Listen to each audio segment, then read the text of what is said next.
मैं अभी तक चैनल और रिपब्लिक इंडिया और लाइव इंडिया और साथ ही अन्य चैनल भी हैं, GFM JPM चैनल है, इसको मैं धन्यवाद देना चाहता हूं। साथ ही मेरा परिचय है ईश्वर लाल कुर्राम, ग्राम आलोर का निवासी हूं।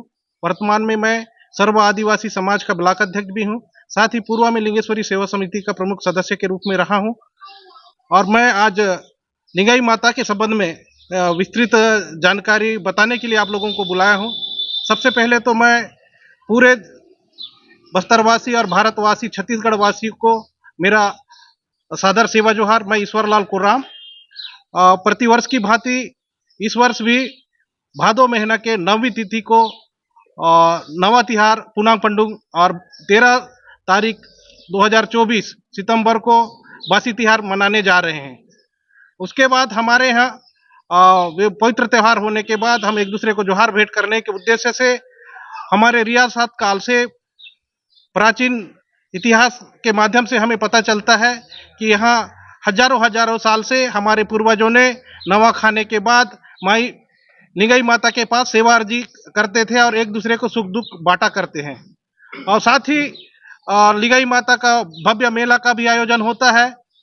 लिंगाई माता मेला आज पूरे भारत में नहीं पूरे विश्व में जग जाहिर हुआ है लिंगाई माता के नाम से। यहाँ की मान्यता है कि प्रतिवर्ष देश विदेश में होने वाले घटनाओं के बारे में यहाँ लिंगाई माता गुफा के अंदर पद चिन्हों से प्राप्त होता है। जैसे कि हाथी और मनुष्य और माता का पंजे के निशान यदि आता है तो धन दौलत सुख समृद्धि होने की संकेत मिलता है। साथ ही घोड़े और इंसान का पद चिन्ह मिलता है तो युद्ध लड़ाई होने की आशंका की यहाँ पर अनुमान लगाते हैं। साथ ही बाघ बिल्ली मुर्गी पे पंजे का निशान आता है। इस तरह से आने से अकाल होने की स्थिति का संकेत मिलता है। ये पूरे भारत में नहीं अभी विश्व में भी सोशल मीडिया के माध्यम से लोगों को पता चला है और देश विदेश से इस बार तो हमारे यहाँ पूरे भारत में नहीं विदेशों से भी आने का यहाँ सूचना प्राप्त हुई है। यहाँ का विशेषता यह है कि यहाँ जितने भी नवविवाहित जोड़े हैं और शादी लंबे दिन तक हो चुका है जिनका संतान प्राप्ति नहीं हो पाता है वो आलोर की एक ऐसी पवित्र धरती है जिसने लिंगाई माता कहते हैं। लिंगाई माता मंदिर में दर्शन करने से ही उनको संतान प्राप्ति होती है। यहाँ एक विशेष महत्व है। इस पवित्र त्योहार में लोग सनातन काल से रूढ़िगत परंपरा से यहाँ का पूजा पद्धति हमारे गायता माता पुजारी और सभी आमजनों के उपस्थिति में यहाँ पूजा पाठ होता है।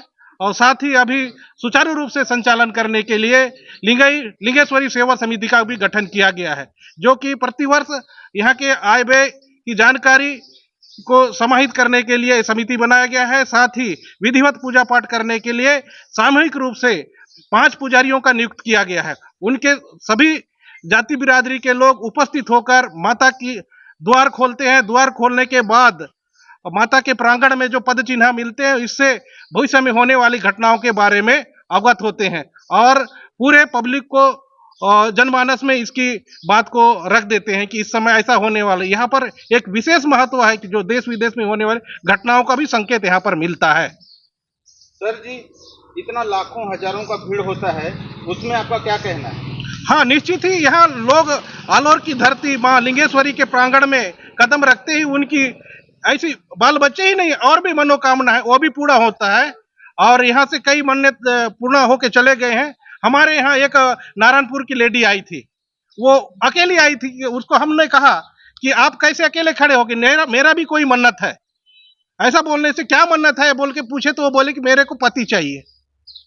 और वो दर्शन करने आई और उसको दूसरे साल पति भी मिल गया, पति के साथ पुनः दर्शन करने आई। ऐसे दुर्लभ मान्यता यहाँ पर उजागर होते जा रहा है। एक सवाल ये भी है कि अगर जैसे वहाँ पर पदाधिकारियों का निर्णय लिया गया है, सब पेपर में भी आया है, लेकिन थोड़ा स्पष्ट करेंगे इस बात को कि श्रद्धालु बाहर से ही दर्शन करेंगे, थोड़ा स्पष्ट करेंगे। हाँ, ये तो सत्य है कि 18 सितंबर 2024 को मेला होगा। यहाँ के पारंपरिक रूढ़िगत परंपरा से पूजा पाठ होगा और ये जो लिंगाई माता गुफा जो कटोरानुमा गुफा है विशाल का चट्टान में वहाँ विधिवत पूजा होने के बाद खोला जाता है, उसको नहलाया जाता है, उसके बाद पूजा पाठ किया जाता है। और पूजा पाठ करने के कारण भीड़ अधिक होने की संख्या में द्वार खोला जाता है। मुख्य द्वार से ही माता जी का दर्शन किया जाता है। फिर अंदर बाहर जाने से पब्लिक को थोड़ा कंट्रोल करने में दिक्कत होता है। इस सुविधा हो इसके लिए वहां पर द्वार से ही, मुख्य द्वार से ही उनका दर्शन किया जाता है। एक प्रश्न और है कि इतना भीड़ होता है तो आज तक कोई घटना हुआ है क्या? नहीं, आज तक तो इतिहास में कभी ऐसा घटना कभी नहीं हुआ है, ये जग जाहिर है। पुलिस वाले का क्या रहता है यहाँ पे? पुलिस प्रशासन को हमने ही अवगत कराते हैं कि हमारे यहाँ भीड़ को कंट्रोल करने के लिए, साथ ही हमारे गांव के ग्राम पंचायत आलोर और झाटीबंद पंचायत के सारे युवा लोग मिलकर स्वयं सेवक का भी काम करते हैं।